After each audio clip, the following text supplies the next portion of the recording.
Justice Christopher Dietzen served as Associate Justice on the Minnesota Supreme Court for 8 years before retiring in 2016. Prior to that, he served as a judge on the Minnesota Court of Appeals.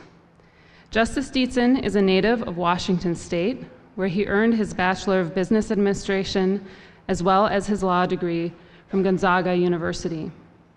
Before his public service, he was a senior litigator at the Bloomington law firm Larkin, Hoffman, Daly, and Lingram.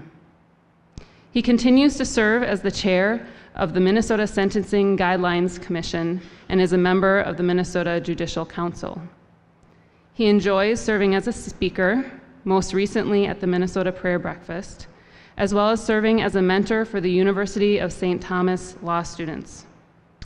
He also enjoys deep-sea fishing, traveling with his wife Peggy, and spending time with his children and grandchildren. It is a great honor to have Justice Dietzen with us this afternoon to give our commencement address. Justice Dietzen.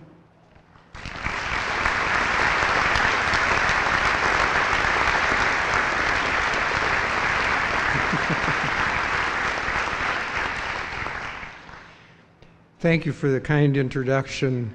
Head of School Beth Schmitz, distinguished leaders and other speakers, professors and members of the Trinity School community, and the graduating class of 2018, and your family, friends, and guests. Good afternoon, everyone. It's good to be here with all of you.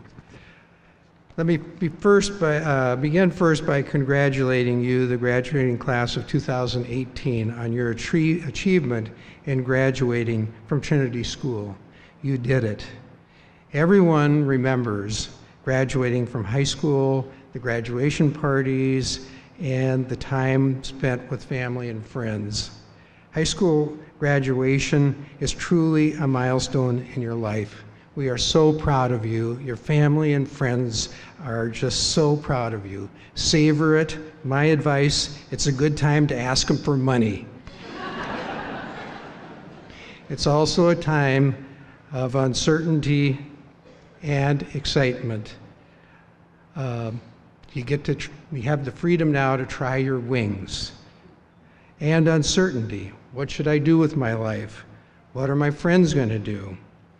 I will not keep you long from your well-deserved celebration, but I'd like to reflect with you for a few moments on how you might approach the future that lies before you, primarily based on my mistakes along the way. I will start with the big question. Are you ready for the world? Well, here's what I know is true. You have been given important gifts for the journey. Let's start by taking an inventory of the gifts that you've been given for that journey. Second, let's examine what you believe is the true meaning of success. Each of you have many gifts. Indeed, many were mentioned last night. It was so fun being present and hearing all those pithy, concise comments. It was amazing. But I want to focus on the important gifts that your parents have given you. Specifically, you have received an excellent education. How do I know this?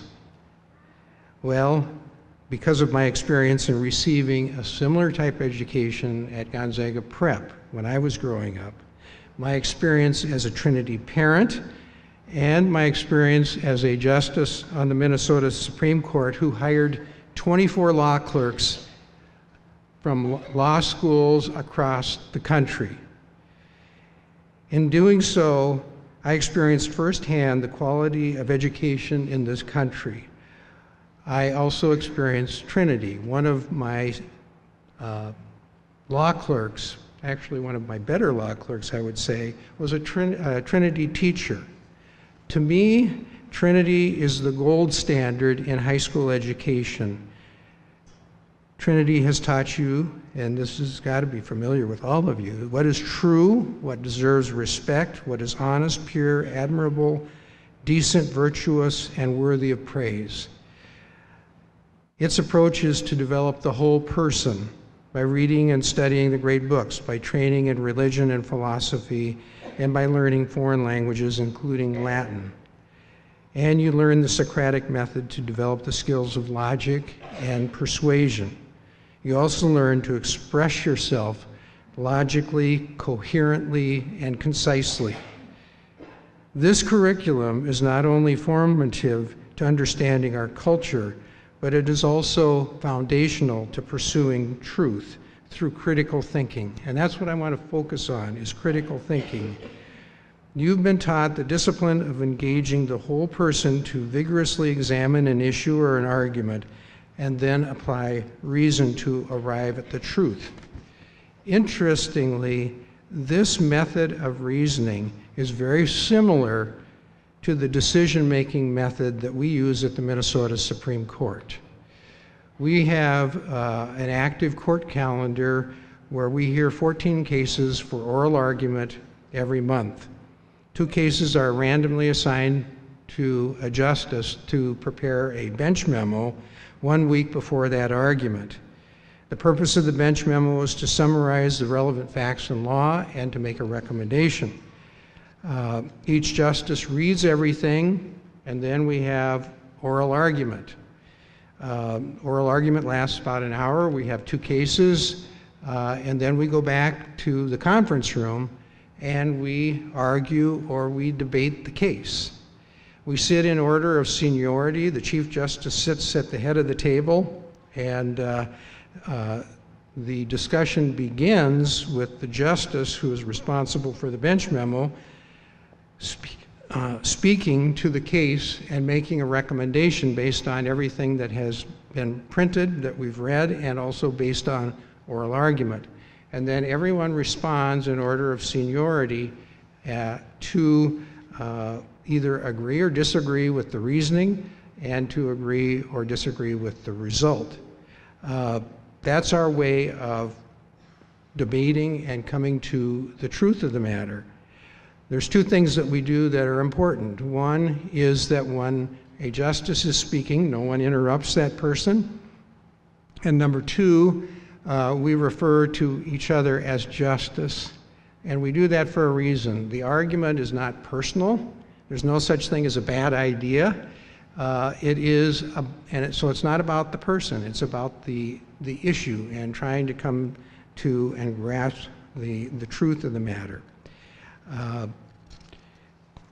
The decision-making process then goes to opinion writing, and those opinions are reviewed by everyone. I am amazed and have been amazed throughout my life as to how many people have not developed the skill of critical analysis. Indeed, many make decisions impulsively or without all of the relevant facts. You have many decisions that will be facing you. How will you decide what career path to follow? Should you get married? What news should I believe? And why? You may be confident that you have the necessary skills to critically examine and answer all these questions and apply reason to arrive at a good decision. You have a second gift, which I think is the greatest gift of all. Your parents have taught you to have faith in God and to love God with all your heart, soul, and mind, and to love your neighbor. My faith in Jesus is important to me. He provides the answers to all of life's most difficult questions. Through faith, I strive to lead a virtuous life, to be a better husband, father, and justice. In short, to be a better person in every aspect of my life. Now, why do I bring this up? You have these gifts. Well, here's the thing. Life has a way of taking us to places we did not expect. I certainly did not expect to be a justice of the Minnesota Supreme Court. That was the last thing on my mind. And sometimes life throws a curveball or some adversity our way. Rule number 1, you will make mistakes, and there will be times when your faith is tested. The one constant in my life, however, has been that God has been with me every step of the way. The first time I began to understand that God was with me occurred when I was 12. My 3 brothers and I were playing basketball in our backyard on a Saturday morning. A car drove down the alley, stopped, and the driver asked for directions to the local bowling alley. I gave him the directions, and he asked if I would hop in the car, and I would show him, and he'd bring me back. I did. As I drove down the alley, I realized I made a terrible mistake, and I became very fearful. I showed him the bowling alley, and he continued driving several more blocks and stopped. He ordered me into the back seat of the car, and then he exited the car and approached me in the back seat. In the process, I remember saying these words, "Jesus saved me." That was all that I could say. And just as he was about to force himself on me, I heard a voice say, "What in the hell are you doing?" It was my dad. My dad moved the man into the front seat, took the keys, and took me home. When I came into the living room of our house, my mother embraced me and said, "Chris, do you know what just happened to you?" I said, "Yes, my dad saved me." She said, "No, your heavenly Father saved you. God and his angels protected you." I then was told that when my dad had heard what had happened, he jumped in the car and he just started driving. And he happened to see this car, and he approached the car, and there I was. For me, that was a miracle. For our family, it was a miracle. Through that experience, I came to believe that God truly loved me and that I should put my trust in him, put my future trust in him. I encourage you to put your trust in Jesus. He is worthy of our trust. In making decisions about the direction of your life, including career choices, I encourage you to pursue your dreams and think big. Our deepest calling is to grow into our own authentic person. The most important question is not what ought I to do with my life. Instead, it is, who am I? Am I created in the image and likeness of God? What are my gifts? How do I love God and others? As you seek the truth, you will find the answers to these questions, and the joy that every human being seeks will be yours, which is authentic service in the world. Don't be afraid to make mistakes. I made lots of mistakes. Chief Justice Roberts of the U.S. Supreme Court famously stated recently, quote, "It is not because you succeeded at everything you did, but because with the help of your friends, you were not afraid to fall. And if you did fall, you got up and tried again," close quote. I hope that you have failures and that you make mistakes so that you can learn and that you can grow. One morning, a couple of years ago, I went for a bike ride near our cabin. I saw this juvenile bald eagle take one of its first flying voyages. It was fun to watch. The eagle dropped out of the nest and began to fly. It was beautiful. But upon its return to the nest, the eagle misjudged the height of the nest and crashed into the side of the tree. It was just pow. When you crash and burn or fail, get up and try again. It's not your successes that you will learn from. It's the mistakes that you made and what you do about them. When I graduated, I wanted to be a doctor, so I pursued medicine. Unfortunately, my sophomore year, I met organic chemistry, and it won. I did not have the aptitude to be a doctor. My plan B was to take over the family business, so I switched to business, and I did very well. My junior year, a family friend who knew me well recommended I study law. My I looked into it and I talked to my dad, and we decided that I should go to law school and then take over the family business. And I did really well in law school. Unfortunately for all of us, or maybe fortunately, the business climate changed. And we decided my dad needed to sell the business and I should practice law.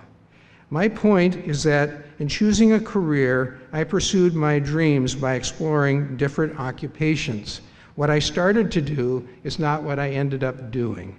That process that I followed, including a failure, wanting to be a doctor and not being able to, a change in business circumstances, and then law school, and then private practice, and voila, I went on to be a judge and a justice. Once you decide your career path or make any other important life decision, use your best efforts to succeed in that choice. In short, try to be the very best you can be. As my former colleague and Pro Football Hall of Famer Alan Page would say, quote, "Seek excellence and not simply play to the level of the competition." Close quote. The same principle applies to making career choices. Once you've made the decision to do your very best, to succeed in that choice you've made. Don't mimic what others are doing around you. Don't compare yourself and try and measure yourself by what others are doing. Do your personal best. Be the very best, and be your very best and highest self. So most of you are probably saying, geez, Justice Dietzen, you've just helped me take an inventory of these gifts, Trinity School, faith, I know all of that. I want to know, how can I be successful? How can I make lots of money? Well, I don't know. Success is defined as, quote, the achievement of something desired, planned, or attempted, close quote. For me, success is a lifelong process in which I seek to fulfill the purpose for which I was created, to serve God and to serve others. That's what makes me happy. I can't tell you how to be successful. Each person must find his or her own way. In my experience, though, the most important lessons about how to be successful are not always obvious or apparent. Here are 5 things I've learned that I wish I would have known if I was sitting in your chair today. First, always treat others with dignity and respect. Some people think that discourteous or rude behavior is necessary to get what you want. It is not. Those who use obnoxious behavior may gain a temporary advantage, but that approach never works in the long run. Instead, such people develop a negative reputation and no one wants to work with them. Additionally, honesty, truthfulness, and taking responsibility for your actions are necessary ingredients to success. People will not want to work with you if you can't be trusted. Let me tell you a story. Stephanie Loesch was a high school student from Granite Falls who fell into the wrong crowd. 3 boys and 2 girls start drinking at 3 in the afternoon, one in November, at Stephanie's uncle's cabin. When they ran out of beer, the girls went to get more. When they returned, it was dark, and 2 of the boys were beating the heck out of another one, the 3rd boy, with a baseball bat. He was unconscious. They, the boys, ordered the girls to help them load the body, he was still alive, into the back of a pickup truck. They dropped the body by a swamp. The next morning, Stephanie called the sheriff. Sheriff went out. The person was still alive. He died a day later. The 2 boys were tried and convicted of manslaughter, sent to prison. Stephanie was charged with kidnapping. Transporting a person via the truck is kidnapping. And she pled guilty, and the sentence for that crime is 10 years in prison. At that stage of her life, she had a young child. The judge felt sorry for her. The judge said, I'm going to give you a 10-year suspended sentence on several conditions.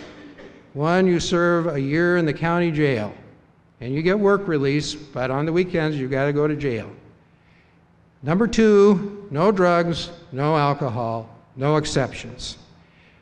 Well, guess what happened? The last weekend of the year of that sentence that she had, she was going to still remain on probation. She showed up at the prison, or at the local jail, high. She told the guy at jail that she had a toothache and asked her sister for Advil, and she got Percocet. Didn't know it. The judge had no sympathy.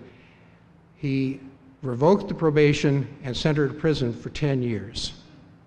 Now, why do I tell you that story? You're smart kids. You know all about this stuff. Well, you know what? Until you're faced with it, you don't know. You really don't know what you're going to do. The people you hang out with matter. Choose friends who share your values and who will be with you in difficult times. Second, when something doesn't seem right, don't do it. She had a choice, and she didn't.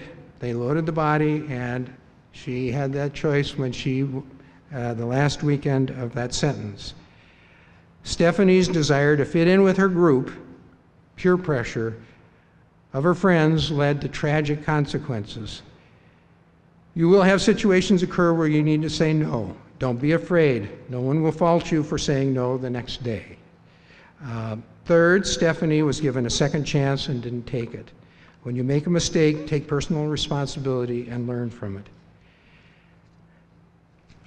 Second, find a mentor. What is a mentor and why do I need one? You will quickly find that life is challenging and that you can't do everything on your own. Sometimes you will need help and advice from others. A mentor is someone who will give you good advice to help you make important decisions. It is a person you can trust to give you good advice, whether you want to hear it or not.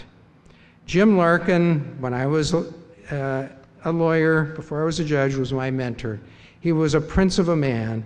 He taught me honesty and integrity. He was my mentor. God bless him. Third, keep your faith in God through the journey. Ask God for assistance, and He will be with you and guide your ways. After practicing law for about 5 years, I had one of those epiphany moments when the purpose of my work became clear. The word vocation means a calling, especially a divine calling to undertake a certain kind of work. I discovered that my work is a vocation to serve God. Viewing work as a calling to serve God gives meaning to our work and motivates us to do it well. And this approach integrates our faith and our values into our whole life. Choose to serve God in your work. Don't make the mistake of trying to separate or compartmentalize your personal and spiritual life from your work life. The notion that on Sunday you can go to church and apply your Christian values on that day and then apply a different set of values to your work life is inherently flawed. Instead, we should apply the same values to all aspects of our life. When you decide that your work is a vocation to serve God, you will be better able to see God in your work. Let me illustrate my point with a story. Several years ago, I was asked to represent a Bible camp which had appealed the denial of its application for a property tax exemption. To win the case, we needed to prove that the Bible camp positively affected people's lives. At trial, I present the testimony of several witnesses who attended the Bible camp, one of which changed my life. Her name is Donna. Donna testified that she lived in Eden Prairie and attended the Bible camp. Donna stated that on the first morning of the retreat, she attended a women's quilting group with 6 other women.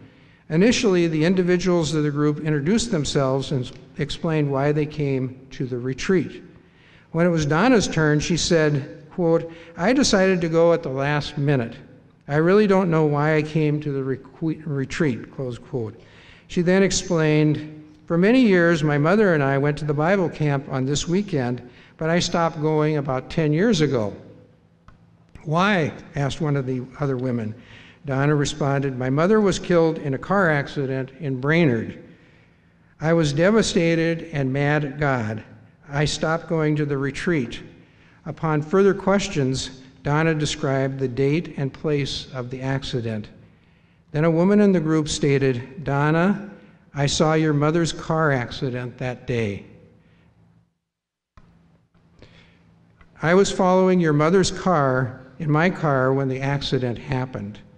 I grabbed my Bible and I rushed out of my car and I entered your mom's car on the passenger side. I prayed with your mother until she died in my arms. It was a sacred moment. Donna's testimony reveals something very important to us. God is present in our world and in our courtrooms and in our lives. It was truly moving to witness this testimony in court. Fourth, find balance in your life. You will find that when you begin a work career, you will receive pressure to work long hours to succeed. Sometimes you may need to work long hours, but it doesn't work in the long run. A successful person maintains a reasonable balance between his or her work and personal life. You need to make time for family and friends, physical exercise, and for your social and spiritual life. Yes, I did say spiritual life. Take time for God in your life. When you work too much, the rest of your life will suffer. The person who balances his or her personal life will be more effective in his or her work life. Fifth, promote the common good by volunteering to serve others and improving the quality of life in our community. As Trinity graduates, you've been given a real gift, a true great education. With that gift, you have the responsibility, I believe, to generously give back to the needs of the community in which we live. You have been given, these gifts are meant to be shared with others for the common good. That's how you fulfill the commandment to love God by loving others. And that's how you make a difference in the world. Volunteer opportunities are endless and take many different forms, from working at a food shelf to teaching others, such as teaching English to Spanish speakers, Hmong or Somali speakers, to name a few. My volunteer work was teaching English to others and serving the interests of justice by teaching at University of St. Thomas Law and by mentoring students at the law school and currently doing work at the Archdiocese. When you volunteer, you will find that serving others is very rewarding, and oftentimes you will learn more in that process than many other things that you will do. In conclusion, I wish you every success in your future. As Trinity graduates, you've been given the opportunity to make a difference in our community and in our world. You are the future leaders of this country. As you go forward in your life, I ask that you continue to reflect on the gifts that you have been given, the Trinity education and your faith in God, and to always seek God's guidance in your decision-making and to seek excellence. You should have confidence that these gifts will help you be successful in finding your career path and pursuing authentic service in the world. When you recognize that your career is a vocation to serve God and others, it will add meaning to your work and motivate you to do it well. Also reflect on the importance of treating others with dignity and respect, finding a mentor, keeping your faith in God, maintaining balance in your life, and promoting the common good. And last but not least, never grow weary in pursuing the truth. Continue that discipline. When you do, I believe you will have a positive impact on your community and on our world. Congratulations again.